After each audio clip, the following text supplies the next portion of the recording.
Olá! Antes de começarmos esse episódio, alguns recados. O primeiro é que esse projeto é uma parceria entre o Comitê de Via Aérea da Abramed e o podcast da Emergência. O segundo recado é que o Laringoscopando possui cupom de desconto com a Selmate. Você está querendo comprar seu atomizador, seu videolaringoscópio, seu bugie, que seja, o Laringoscopando tem um cupom de desconto chamado LaringoCast. Nele você consegue um desconto para as compras no site da Selmate e para as compras via WhatsApp ou por telefone. Não vai perder essa oportunidade, hein? E o último recadinho, nesse episódio, tanto eu quanto o Ian citamos diversos artigos e você vai encontrar esses artigos na descrição do episódio. É isso, um bom episódio para você.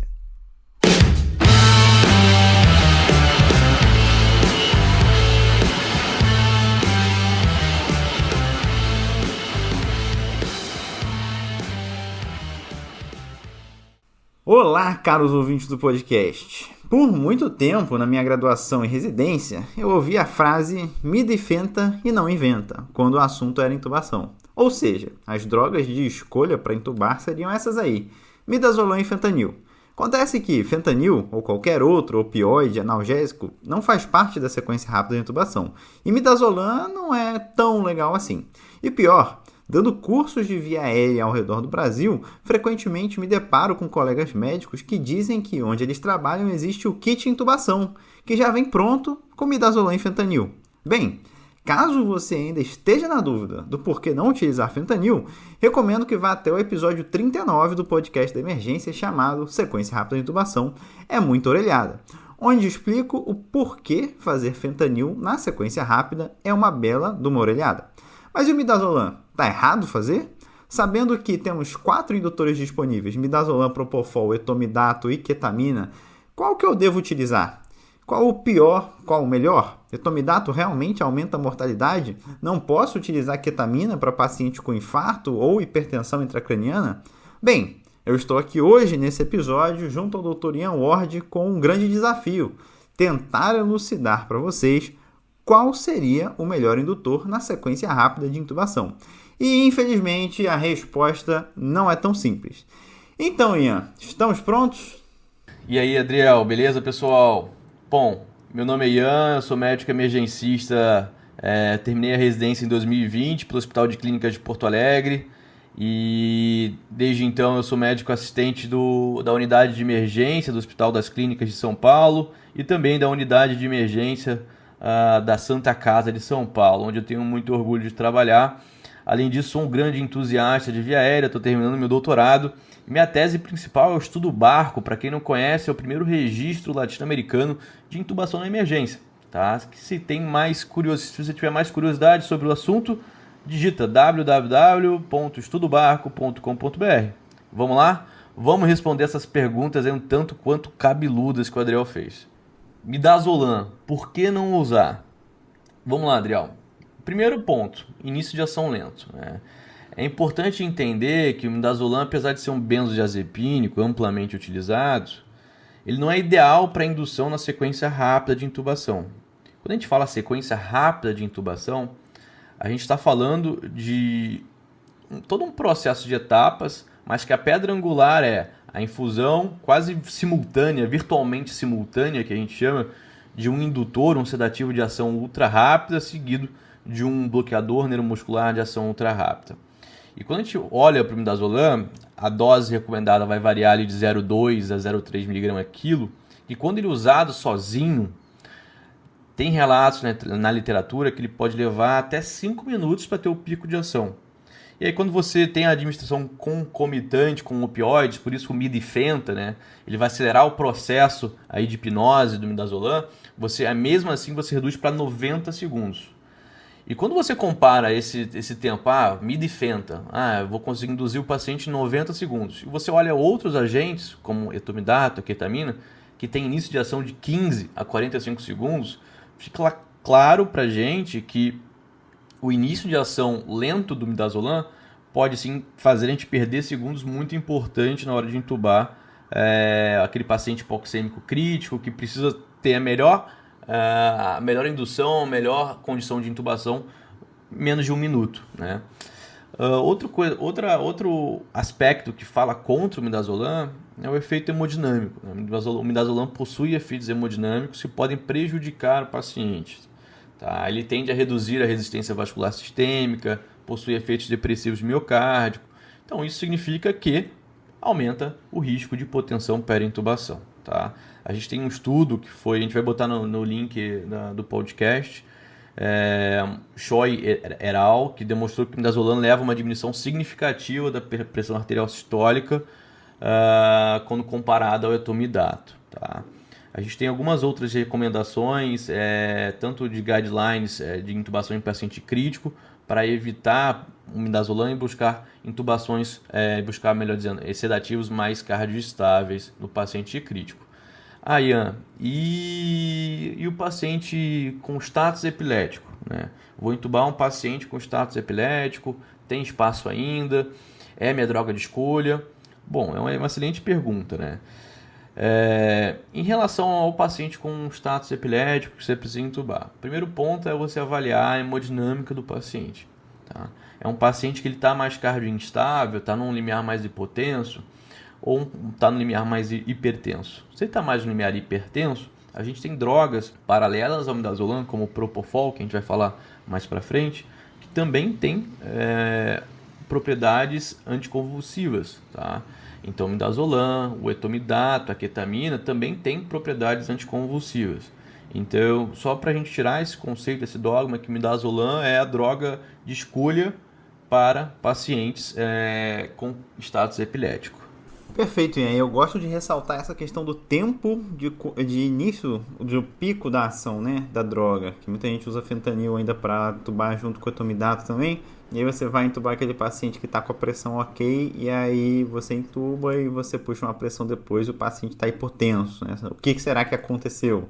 Bem, provavelmente agora a droga que você escolheu está fazendo efeito realmente dela, o pico de ação está ali acontecendo, e agora o paciente ficou hipotenso por conta disso, né?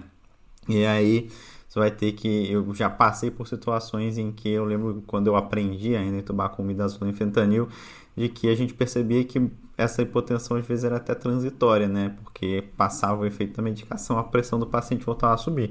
Mas aquele paciente que você tem que estar com a pressão dele na mão, que você não pode, você tem que evitar que ela caia, né? Até porque hipotensão pré-intubação aumenta o risco de IPCR. Não seria legal você fazer uma droga que vai colocar a pressão do seu paciente para baixo. Dito isso, é recorrente tanto no contato aí com residentes, como nos cursos de VR que a gente dá, que sempre surge a dúvida do Propofol. E essa dúvida para mim sempre foi muito curiosa, né? Porque não é todo lugar que eu ouço falar que tem Propofol de fácil acesso ali. Normalmente é uma droga mais ali do centro cirúrgico, não está no carrinho de parada e nada disso. E eu sei que o Propofol ganhou bastante proeminência na pandemia, né? Foi usado bastante, principalmente como sedação contínua, inclusive por conta desse uso aí aumentado do Propofol, o preço da ampola chegou a valores absurdos na época da pandemia, como tipo R$500 uma ampola, o que por si só já tornava uma droga proibitiva em muitos locais. No fim das contas, o Propofol tem seu espaço. Eu devo usar ele em qual situação, Ian? Ou vai ser mais um daqueles conhecimentos do tipo, beleza, Propofol existe, dá para usar, legal, mas eu não vou usar. Beleza, pessoal.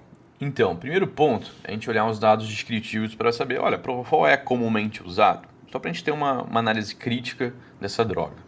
Num estudo publicado em 2021 no JAMA, por Vincenzo Russotto e al., eles olharam para práticas de intubação em pacientes críticos pelo mundo. E a gente está falando de práticas de intubação em UTI, enfermarias e emergências. Tá? Então, pacientes que precisavam de uma intubação de emergência nesses ambientes. Eles olharam para práticas em 30 países, 29, melhor dizendo, em quase 200 hospitais, 197 hospitais, com um N de quase 3.000, 2.964. E o objetivo era olhar a incidência de eventos adversos graves. E adivinha, né? Então a gente teve um evento adverso grave em 45% das intubações, e a droga mais utilizada em 41% das intubações foi o nosso glorioso Propofol. O Russotto ele fez uma análise pós-hoc mostrando que o Propofol ele era o único fator modificável que poderia ser evitado para você diminuir o risco de hipotensão. Tá? Então, O Propofol, apesar de ser uma droga muito utilizada, ele tem um risco de cardioinstabilidade. E aí vamos voltar a tentar entender o que é o Propofol, né? O Propofol é um agente indutor altamente lipossolúvel que atua como agonista do receptor GABA. Tá? Ele vai causar sedação e amnésia. E o seu início rápido, a gente está falando de 15 a 45 segundos, uma duração curta, de 5 a 10 minutos. É uma droga que ela é queridinha por isso, né? Então, em 10, 15 minutos, o paciente já perdeu o efeito da sedação, o que é uma droga excelente para sedações que você precisa de ter uma rotatividade alta, aquele sedação de um procedimento mais curto. E o uso na sequência rápida, intubação, ganhou popularidade por conta disso. A gente está falando de um paciente que tem amnésia rápida, ali em 30, 45 segundos. Benefícios do Propofol. A gente tem relatos que o Propofol reduz a resistência da via aérea, então pode ser útil sim em paciente com broncoespasmo. Patologias intracranianas, a gente tem relato na literatura que ele tem efeitos neuroinibitórios. Então, o Propofol pode ser uma boa opção para paciente com uma pressão intracraniana elevada, desde que eles estejam hemodinamicamente estáveis. E a gente precisa ter isso em mente, martelando na nossa cabeça. O Propofol, ele causa hipotensão significativa. Ele suprime a atividade simpática, resultando em depressão miocárdica e vasodilatação periférica. Óbvio, né? Então, que você pode compensar isso com uma droga vasoativa paralelo, enfim. Mas no paciente que já está em choque circulatório, um paciente crítico no geral, ele não é uma droga que você tem um total controle da hemodinâmica do paciente após, né? E uma coisa interessante que a gente tenta estudar é o que acontece pós-intubação, tem impacto em mortalidade de 28 dias ou não. E a gente tem percebido que o fato da hipotensão, mesmo que transitória, parece ter um efeito em sobrevida em 28 dias. Tá? Óbvio que esse é um espectro que a gente precisa ter uma atenção maior, né? Tem alguns estudos que falam assim, quanto que é transitório, ali aquele paciente que fez 80 de histórica numa medida, numa aferição e depois subiu já. Então os estudos falam mais com hipotensão grave, assim, uma histórica menor que 65, ou paciente que precisou ligar uma droga vasoativa em ascensão e parece que teve impacto em sobrevida. Óbvio que tem muitas críticas envolvidas nisso. Será que o paciente que faz mais evento cardiovascular é um paciente que era mais grave? Então essa é minha grande missão na minha tese de doutorado, que é analisar esses confundidores e tentar mostrar que, olha, mesmo o paciente que faz a hipotensão de uma forma mais transitória, talvez sim tem impacto em 28 dias, tá? Porque o paciente hipoperfundiu, aumentou o número de disfunção orgânica e por aí vai. Então, ressaltando, Propofol, uma droga, ação ultra rápida, duração curta. Pacientes com broncoespasmo e patologias intracranianas podem ser uma boa opção. Também tem efeito anticonvulsivo. Entretanto, cuidado com a hemodinâmica, ele é cardioinstável. Então, o paciente que está num limiar mais para baixo da pressão, cuidado com o choque index, né? O paciente com choque index maior que 0,9, não olhar só para um fator da pressão em si, mas olhar um conjunto, frequência cardíaca e pressão sistólica, para tentar ter um panorama do que está acontecendo com o seu paciente, do ponto de vista hemodinâmico, e escolher a melhor droga. Então, resumindo, o Propofol tem sim seu espaço na prática clínica, ele não é apenas um nome ali que a gente conhece, que está por ali, mas sim é uma ferramenta útil no emergencista, tanto para sedação procedural, aquela sedação que o paciente está agitado, precisa fazer uma punção lombar, uma cardioversão, enfim, nos pacientes mais cardioestáveis, né? Eu vejo que quando eu ouço falar de midazolam, de Propofol, e a gente bate nessa tecla o tempo inteiro da hipotensão, né? Beleza, tem um paciente que eu quero usar uma droga neuroprotetora aí, eu quero tratar eu vou entubar um paciente no estado de mal convulsivo, ou eu vou entubar um paciente que está num broncoespasmo severo, talvez o Propofol me ajude, ou eu vou entubar um paciente aí com hipertensão intracraniana, que o Propofol pode me ajudar também. Um cenário é você fazer isso numa sala de emergência, que chega paciente a qualquer momento e que você não tem uma pressão arterial invasiva, que você não tem um ambiente muito controlado. E o outro cenário é o cenário onde essas drogas inicialmente ganham projeção, que é o centro cirúrgico, né? Que você pode ter uma PAI, que você tem um paciente controlado, que não vai chegar a gente o tempo todo, que não vai ter alarme apitando para tudo que é canto, ou até mesmo numa UTI, onde você já vai ter um pouco isso mais controlado. Então eu vejo essas drogas que a gente precisa ficar preocupado com a hipotensão. Que aí quando a gente fala de hipotensão, a gente está falando de redução da perfusão cerebral, a gente está falando de redução da perfusão renal. Tudo isso vai trazer danos para os nossos pacientes, né? Então, se você consegue ter um ambiente controlado, onde você vai precisar entubar o seu paciente, você tem os sinais vitais dele na mão e de forma dinâmica, e não que você vai apertar um botão no monitor para medir uma pressão que talvez nem consiga medir, eu acho que você tem um espaço seguro e controlado para usar midazolam e propofol. Agora, no pronto-socorro, onde a gente sabe que ter o paciente na mão é muito mais complexo do que no ambiente controlado, a história é um pouquinho diferente. Dito isso, a gente vai passar aí para as nossas controvérsias, a gente está chegando perto delas aí. A gente vai começar aí com a ketamina, que eu acho que é uma droga que a gente precisa desmistificar um pouco, né? Ketamina é uma medicação cheia de mitos e orelhadas em torno dela. E tem gente com medo de utilizar ela porque ela pode causar alucinação, gente com medo de utilizar ela em paciente psiquiátrico, gente com medo de usar ketamina em paciente cardiopata, com risco de hipertensão intracraniana também. E eu já vou adiantar aqui uma coisa, pessoal. Ketamina é uma droga segura para ser utilizada em pacientes psiquiátricos e também a gente pode perder o medo das alucinações. Isso se deve a um fato bem simples. A ketamina para sequência rápida de intubação é totalmente diferente da ketamina usada para analgesia ou sedação procedural, né? Nesses últimos dois aí, você faz ketamina de uma forma lenta, em uma dose mais baixa, com risco de fazer a subdose. É na subdose que as alucinações acontecem e os estudos já mostraram segurança de ketamina em pacientes psiquiátricos. Quando a gente quer entubar com ketamina, a gente usa a dose mais alta e mais rápida, em bolos, levando o paciente a essa dissociação dentro de alguns segundos. A dose é de 1,5 a 2 mg por quilo para ser feito rápido, diferente da dose procedural, que, né, é meio a 1 mg por quilo em bolos lentos, aí, em 2 a 3 minutos. Dito isso, Ian, ketamina é proibida para pacientes cardiopatas e pacientes em risco de hipertensão intracraniana? Boa. Existe sim esse mito, Adriel, de que a ketamina ela é proibida nesses casos mas a gente vai esclarecer isso agora. Primeiro vamos entender a origem dessa controvérsia, né? Historicamente, a ketamina foi sempre evitada em pacientes com risco de hipertensão intracraniana ou com hipertensão intracraniana ou um AVC hemorrágico, uma massa expansiva que você precisa entubar, porque nesses estudos, os que eu revi, a gente percebe que teve problemas de cegamento, crossover entre grupos, mal controlados para confundidores e gerou umas conclusões meio equivocadas que trouxe esse mito, essa onda nebulosa sobre o medo da ketamina e a pressão e aumento da hipertensão, aumento da pressão intracraniana, melhor dizendo, tá? Vamos lá. E aí as evidências, as pessoas viram essas evidências e foram tentando desenvolver estudos melhores, tá?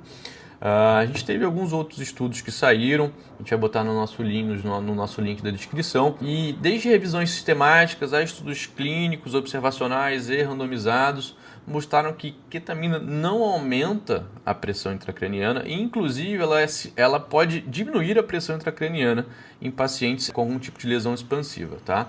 Então, por exemplo, tem um estudo de Chang et al. Que indicou que a ketamina pode ser usada com segurança sim em pacientes com TCE. Uma revisão sistemática que pegou todos os estudos observacionais e randomizados por Greger et al.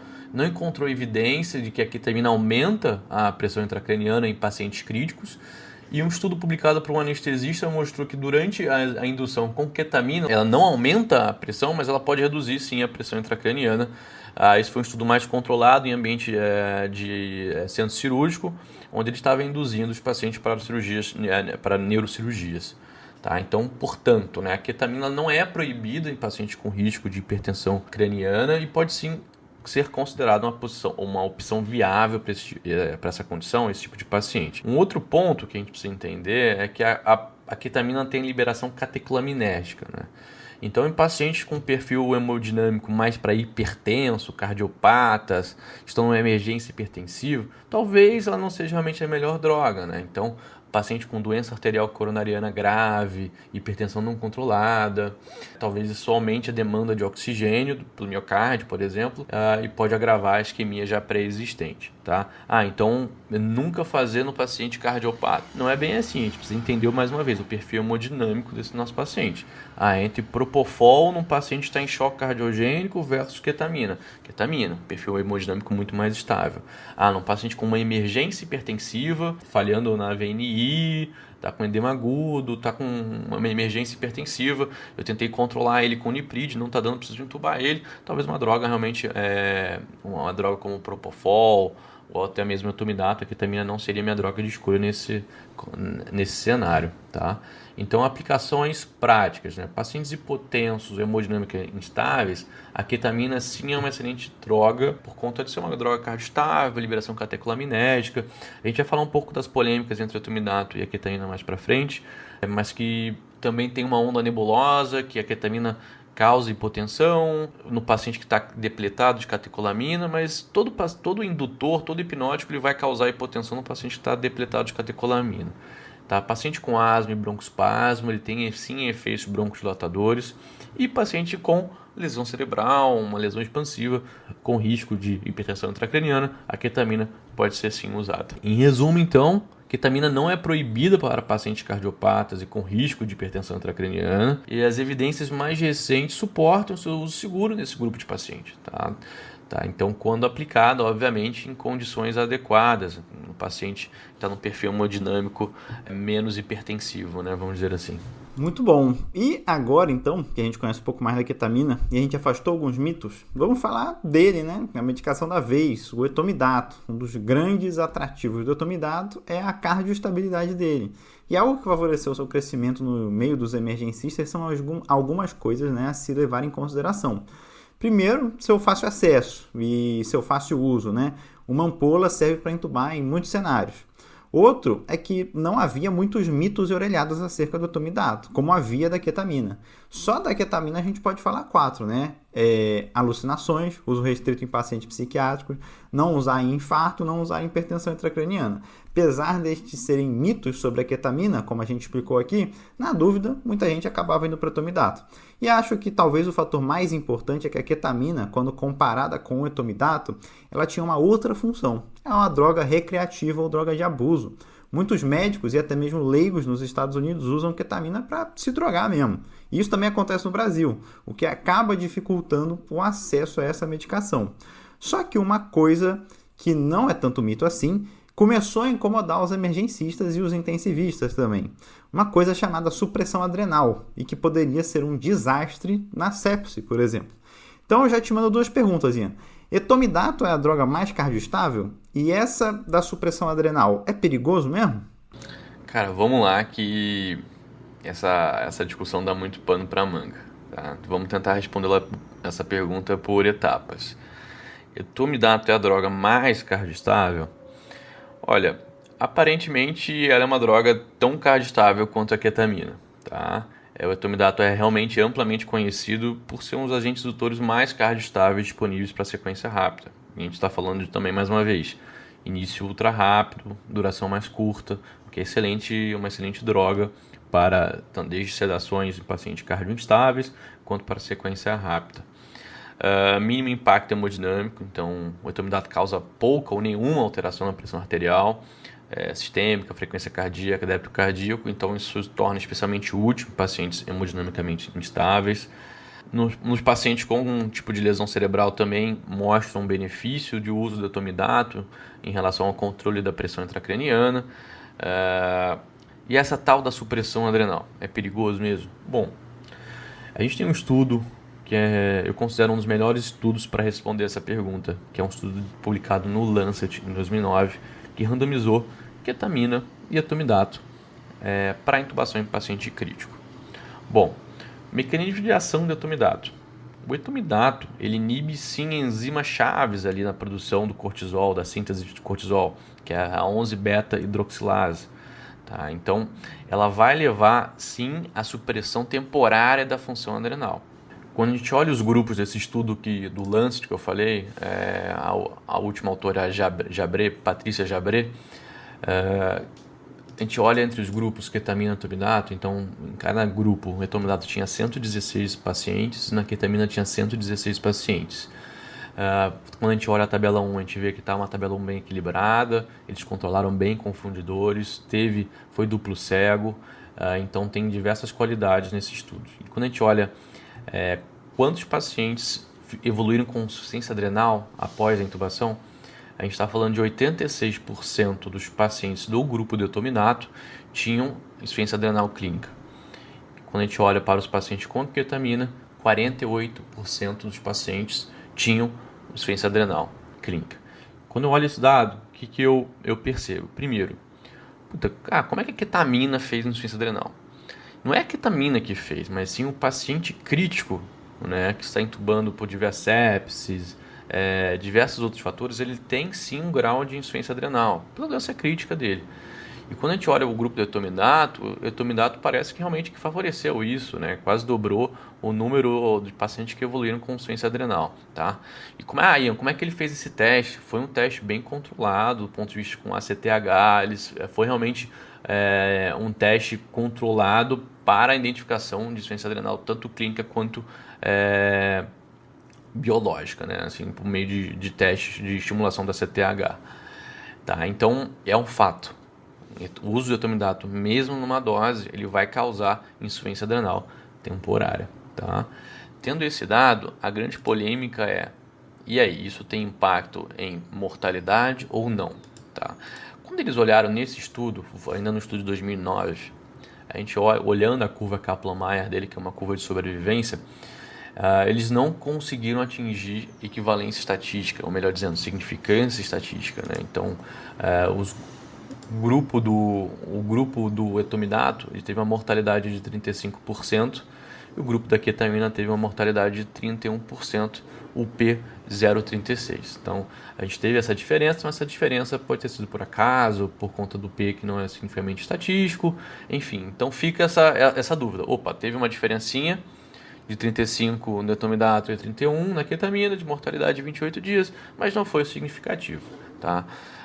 Então tem esse estudo de 2009 que traz essa polêmica sobre, é uma droga que cursa sim com insuficiência adrenal, mas os estudos não mostram, nesse estudo não mostrou impacto em mortalidade por conta da significância estatística. Tá, de lá para cá, Adriel, a gente teve diversos outros estudos, principalmente observacionais, que mostraram que, talvez o etomidato tenha, assim, quando você aumenta o N, né, quando a gente aumenta a amostra, talvez sim o etomidato tenha algum impacto em sobrevida. Eu vou trazer para vocês 2 estudos, mas antes, o que esse estudo de 2009 também mostra para mim, eu sei que ele é 2009, mas ele é um estudo muito bem feito. Quando ele comparou incidência de hipotensão entre os grupos, quando ele olhou sulfa entre os grupos, ele mostrou que, os grupos não tiveram tanta diferença assim, né? Então, os pacientes não evoluíram com mais hipotensão no grupo da ketamina, não tiveram mais disfunções que em outros grupos, né? Então, a ketamina, a grande conclusão desse estudo, na minha opinião, o etomidato causa sim insuficiência adrenal mesmo em uma dose, e a ketamina é uma opção segura, é tão cardioestável quanto o etomidato, não deu mais hipotensão, não deu mais disfunção orgânica. Tá? E de lá para cá, a gente teve alguns estudos observacionais, como eu falei, uma meta-análise que foi bem polêmica, tá? Mas antes de falar da meta-análise, eu vou falar do último estudo randomizado que foi publicado na Intensive Care Med, que foi em 2022, foi um grupo texano, que é o EVK Trial, que tentou repetir isso, né? E repetir esse estudo lá de 2009 com um N maior, etomidato versus ketamina. Só que foi um estudo que ele teve diversas polêmicas em relação à alocação, não era um estudo duplo cego, então tinha muita preferência clínica, né? Então muitas vezes, imagina, você vai entubar um paciente, você puxa lá o papel, entube com ketamina, e o cara, não, vou entubar com ketamina, vou entubar com etomidato, né?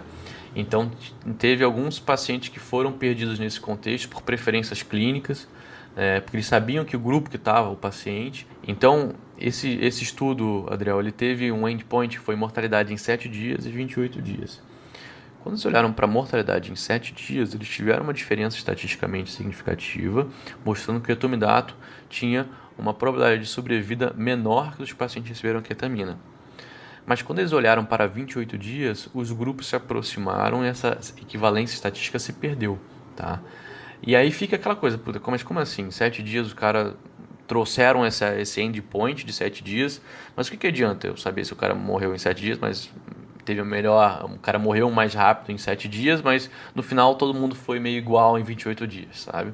Então esse estudo trouxe diversas polêmicas em relação à metodologia, até a escolha do desfecho, mas foi um que já levantou assim, opa, em 7 dias parece que o etomidato, os pacientes que receberam o etomidato morreram mais rápido, mas em 28 dias a gente não teve uma diferença estatisticamente significativa, e aí ficou nessa polêmica. Os clinicians, né, as pessoas que estavam lá à beira-leito para entubar, eles podiam decidir se iam entubar com ketamina ou etomidato, mesmo os pacientes randomizados, então isso gera uma crítica em relação à alocação dos pacientes. Tá? De lá para cá, depois desse estudo randomizado, em 2022, a gente saiu aquela famigerada revisão sistemática de estudos randomizados em 2023, do Cotani, publicado no Journal of Critical Care.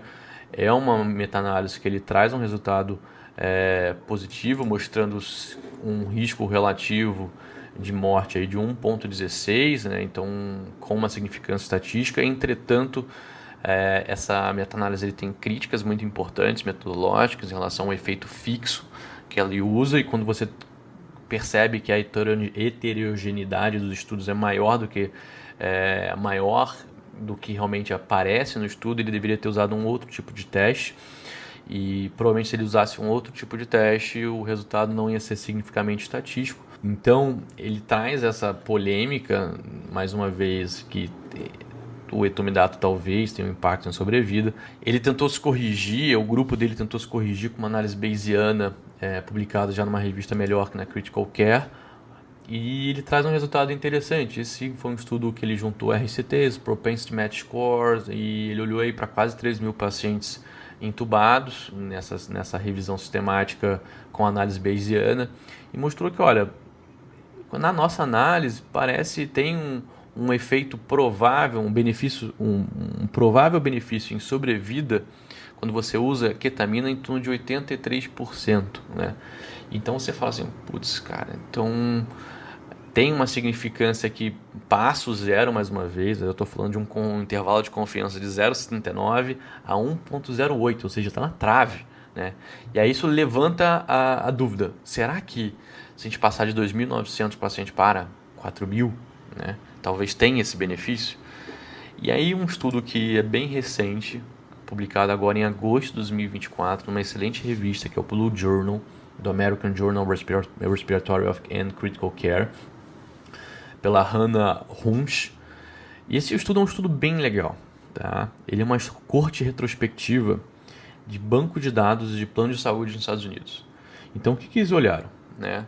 Basicamente eles olharam todo mundo que foi um banco de dados assim, bizonhos, assim, gigantesco, Adriel, mais de 1 milhão de pacientes em plano de saúde. Eles tentaram triar todo mundo que tinha na prescrição, ou seja, cobrado, que a ventilação mecânica invasiva começou no dia 0 ou D1 de internação, associado isso à admissão em UTI, ou seja, então eram pacientes admitidos em UTI que foram entubados no D0 ou D1 de UTI, e que nesse D1, D0, ele tinha uma prescrição de ketamina associada a um paralítico e etomidato ou atomidato associado a um paralítico, né? Então, basicamente, eles pegaram todos esses dados, isso deu em torno de 44.000 pacientes no grupo da ketamina e 250.000 no grupo, 290.000, melhor dizendo, nos pacientes no grupo do etomidato, e tentaram fazer uma técnica chamada Target Trial. O que é isso? Eles tentaram emular um estudo randomizado baseado em dados observacionais. Então, quais foram os resultados desse paciente? E é engraçado que a gente viu uma mudança da política editorial, porque a gente sempre fala que estudos observacionais não são... batem um martelo para conclusões causais. Quando eu falo em conclusão causal, eu estou falando, olha, a presença disso causa isso, né? Então ele está tentando mostrar para mim, nesse estudo, que olha, o uso de etomidato aumenta a mortalidade. E ele está usando técnicas estatísticas e metodológicas, como o Target Trial, para mostrar isso, né? E ele mostra, sim, que existe um benefício do uso da ketamina comparado ao etomidato, tá? A gente tem diversas curvas de Kaplan-Meier, análise de Cox, mostrando que o benefício da ketamina em sobrevida ele é constante quando você controla todos os confundidores. E essa é uma análise muito rica estatisticamente, porque eles fizeram uma coisa chamada Propensity Score inverso. Eles criam subpopulações, controlar todos os confundidores possíveis para tentar mostrar um potencial benefício e emular um clinical trial randomizado, melhor dizendo, né? E eu achei bem interessante que eles põem que o número necessário, o número necessário to warm, né, de malefício, seria em torno de 50, né? Então, ele diz que o uso de etomidato nessa corte que eles realizaram poderia ter um potencial de 16 mil mortes a mais, né? Então, essas 16 mil mortes seriam mortes evitáveis se você tivesse usado a ketamina. Eu achei, vamos agora à crítica desse estudo, né? Eu não acho que é um estudo definidor, tá? Porque tem diversas críticas em relação a ele. Primeiro, né, a gente está olhando uma análise retrospectiva, a gente não sabe exatamente o momento que foi realizado a prescrição. Tinha muitas drogas, tinham ketamina e etomidato, eles tentaram controlar para isso, preferências de centro, o grupo do etomidato era bem maior. Então, assim, tem diversas críticas metodológicas que te ajuda a pisar um pouco no freio nessa conclusão, principalmente nessa conclusão causal. Mas ela reforça o que os outros estudos observacionais vêm mostrando para a gente. Olha, parece ter um benefício ali na ketamina comparado com o etomidato, mas a gente precisa de um N maior, né, e controlar melhor os confundidores. E aí, qual que é a minha conclusão? Primeiro, a gente tem um estudo, um RCT pela Vanderbilt acontecendo agora, ketamina versus etomidato. Entretanto, pessoal, esse estudo ele só está para ser publicado em 2027. Na minha opinião, a gente tem que tomar decisões com evidências disponíveis, tá? E na minha prática clínica, eu tenho uma droga que ela é cardiostável, tá? É uma droga que mostrou, olha, não parece que a ketamina tem mais efeito hipotensor que o etomidato, tá? Quando a gente olha estudo randomizado, quando a gente olha estudo mais controlado. Estudo observacional que mostrou, tem essa polêmica assim, que etomidato, a ketamina causa mais hipotensor que o etomidato. Mas quando você olha, os grupos não estão tão balanceados assim. O paciente que recebeu ketamina era um paciente um pouco mais grave.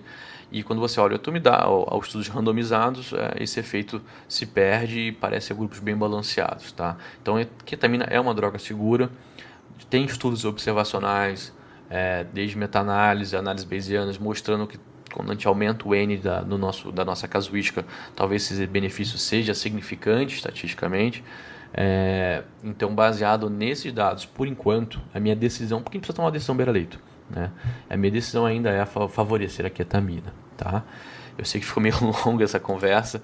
Eu queria dizer que a minha opção é fazer ketamina até que saia o RSI Trial, que está previsto para ser publicado em 2027. Eu não sei se vai ter alguma análise preliminar ou, enfim, alguma outra tipo de análise que eles vão fazer. Muito bom, Ian. Você basicamente já passou por cima das 3 próximas perguntas que eu ia fazer, então vamos... Mas acho que foi importante, então deixa eu fazer um apanhado aqui, até porque eu acho importante a gente destacar alguns pontos. Realmente, a gente tem... Vamos fazer uma análise aqui em relação a estudos, né?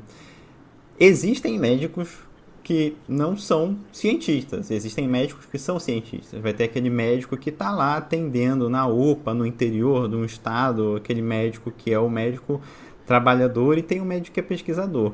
Nem sempre aquele médico que é o cara que está entubando, ele vai ter tempo ou ele vai se dar ao trabalho de ler todos os estudos. E muitas vezes o que ele está procurando, até vindo num podcast aqui como esse, é uma resposta, tipo assim, beleza, o que é que eu uso? E aí eu lembro muito dessa discussão desse estudo que saiu em 2020, usando uma base de dados do NIR, falando que a ketamina causava mais hipotensão nos pacientes sépticos. Porque até então, o que a gente tinha de recomendação, que o pessoal falava assim, usa etomidato para todo mundo, só que na sepsis o etomidato pode causar supressão adrenal, e aí então você usa a ketamina. Aí vieram o pessoal e falou, não, peraí, a ketamina aqui, com essa minha observação que eu fiz nessa base de dados, a ketamina causa hipotensão, e eu sei que hipotensão para intubação é igual a mais chance de PCR, então peraí, não vamos usar ketamina assim. E aí a informação que chega é essa, ketamina na sepsis pode causar mais hipotensão que o etomidato. Muita gente para nessa informação, e não vai além dessa informação de ver como é que o estudo é feito, ver quais são os fatores confundidores, se eles foram removidos ou não. E só que a gente precisa ir além disso, né? E essa informação que você traz aqui, tem um estudo de 2009, francês, que ele é muito mais bem feito e ele fala a favor da ketamina, né? Às vezes a gente se apega também a essa questão temporal, né? O estudo de 2009 fala isso, mas 2020, que é mais próximo, fala outra coisa. Não, tudo bem, mas qual que é a qualidade do estudo de 2020? Qual que é a qualidade do estudo de 2009, né? Você quer... cara, certíssimo isso. E se a gente olhar, fazer essa análise de preferências, né, pelo mundo, a gente percebe que até no Brasil, né, eu vou dar uns dados do barco aqui agora, mas, por exemplo, né, se a gente olhar os americanos, né, dados do NIR, né, 70% das intubações na emergência são feitas com etomidato. Dados australianos, né, que é uma medicina de emergência também super antiga, né, 15% ali é etomidato, o restante é ketamina, propofol, até tiopental eles usam, né? Mas você vê que já tem essa discrepância, Brasil, 52% etomidato. E quando você olha os centros, cara, é um dado muito interessante. A gente tem centro que 90% é etomidato. A gente tem centro que 85% é ketamina. Então é uma coisa meio de preferência clínica, né? Que não tem um padrão, né? A gente o dado do Intube mostrou, cara, 52% é propofol, né? E assim, é uma coisa muito variável, a prática clínica varia conforme a preferência da pessoa que está intubando, né? Então isso mostra que existe sim evidências nebulosas, falta um guia, um guideline, alguma coisa assim, um consórcio que fale assim, olha, vamos entubar todo mundo com ketamina. Os britânicos começaram a pisar nisso, olha, uma droga de escolha talvez seja realmente ketamina e rocurônio, né? O ketamina e rocurônio, porque você não vai ter a contraindicação da succinil, é um paciente crítico que você está entubando, cara, ele não vai ser estubado ali nos próximos 20, 30 minutos, então já fica bloqueado, né? Então, para mim é bem icônico essa diferença de prática clínica, de preferência, que mostra que a evidência é nebulosa. Perfeito. E aí eu queria trazer mais dois tipos de análise aqui. Uma análise histórica, né? De tipo, o que a gente está vendo? Se a gente for ser bem sincero aqui, o que a gente vem assistindo desde os anos 2000 até agora, 2024, que a gente está aqui? A gente vem assistindo que os mitos em torno da ketamina surgiram e foram derrubados lentamente. E a gente foi assistindo também que o etomidato foi ganhando hegemonia na realidade brasileira, na realidade estadunidense, e ele está sendo colocado em dúvida. E, apesar dos erros metodológicos que podem haver, das dúvidas que podem ser colocadas, se a gente fosse bem frio, cada evidência que está aparecendo, a despeito dos seus erros, não está sendo muito boa com o etomidato quando você compara ele com a ketamina. Então, assim, pode ter seus erros nos estudos? Pode, mas se a gente for olhar um pouco mais afastado, a história que está sendo desenhada é uma história em que o etomidato vai perder espaço para a ketamina. E aí, frente a um monte de dúvidas, frente a essa preocupação, será que eu dar etomidato ao invés de ketamina, eu realmente estou colocando o paciente em risco de óbito? Se você tem a ketamina e o etomidato, até que essas perguntas sejam realmente respondidas de uma forma definitiva, por que não usar ketamina, né? E aí eu sei que a gente tem que lidar também com a realidade local. Ketamina, como eu comentei, eu não comentei isso por acaso, é uma droga que é usada como droga recreativa ou droga de abuso. Vai ter lugar que você vai ter dificuldade de acesso, e eu já presenciei isso, eu conheço isso de lugar que você tem dificuldade de ter acesso à ketamina, porque ketamina sumia no serviço. E aí a gente vai ter que, cada local vai ter que acionar sua gestão e ter seus protocolos para lidar com isso. Mas a realidade é, se o etomidato vai vir a colocar o seu paciente em risco, o midazolam também não é uma droga legal, porque ele vai deixar seu paciente mais hipotenso. É o que eu falei, você não tem a pressão do seu paciente 100% na mão ali no pronto-socorro. Então a gente tem que partir para a droga mais segura para o paciente agora, que é a ketamina. Queria só finalizar dizendo que, com toda essa história da ketamina em ascensão e o etomidato, ao que tudo está indicando, vindo a ser uma droga do passado, a gente também tem que lembrar que midazolam devia ser uma medicação do passado. E ela segue firme entre nós brasileiros aqui. Teoricamente, tiopental era uma droga do passado, que tiopental foi a primeira droga de sequência rápida de intubação, mas ela é uma realidade ainda com nossos colegas australianos e da Nova Zelândia. Então, apesar de tudo isso que a gente está discutindo aqui, eu ainda vejo o etomidato como o rei nas emergências brasileiras por bastante tempo, não indo embora tão rápido. E eu não vejo esses preconceitos e inseguranças que muita gente tem com a ketamina indo embora tão rápido também. Como eu falei aqui, eu acho que se a gente tem a opção hoje em dia de etomidato e ketamina, vai para ketamina, mas a minha opinião baseada no que a gente está conversando aqui. E aí, queria só dizer que o meu posicionamento final é larga o midazolam, pelo menos. E aí, abraça a ketamina, que vai ser uma coisa mais interessante para o seu paciente.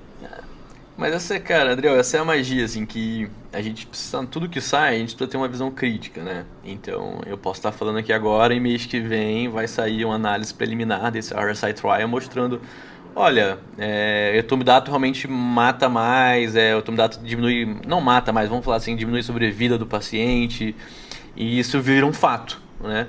Até agora, essa minha decisão é baseada em estudos observacionais, nos estudos randomizados que vem saindo, mostrando que talvez, cara, se você aumentar o N, aumentar a proporção, talvez tenha algum benefício em sobrevida com o uso da ketamina. E essa dúvida, mas a gente tem que tomar uma decisão. Sim. Né, beira-leito para o nosso paciente, né? E ainda é algo que você martela na cabeça, assim, cara, como assim uma dose só, ali, pera-intubação vai ter impacto em 28 dias, né? Mas o que é um fato para mim que tem insuficiência adrenal, ponto. Você aumenta a chance de insuficiência adrenal. E talvez num paciente realmente que já está ladeira abaixo, né? E aquele precisa daquele gás a mais ali da adrenal e aumentou, vai precisar mais droga vasoativa e já juntou outra, acumulou disfunção e pum, né? Aí quando ele faz disfunção aguda nova, é um outro processo, piorou o rim, enfim, são várias variáveis que a gente não tem controle, mas é importante a gente ter primeiro essa autocrítica de, olha, saiu algo novo, a gente precisa parar, analisar e talvez mudar, repensar o caminho que a gente está seguindo. E eu posso falar assim, olha, saiu lá em 2027 mostrando, olha, realmente não tem diferença nenhuma, né? E tá bom, mas até lá a gente tem que tomar uma decisão baseada no que tem. E eu acho uma coisa só que me incomoda, que acho que não pode deixar de ser dito aqui, é que os estudos ultimamente que têm saído é essa comparação de ketamina com etomidato. E isso me faz pensar que os grandes centros que estão estudando já superaram há muito tempo o midazolam, entende?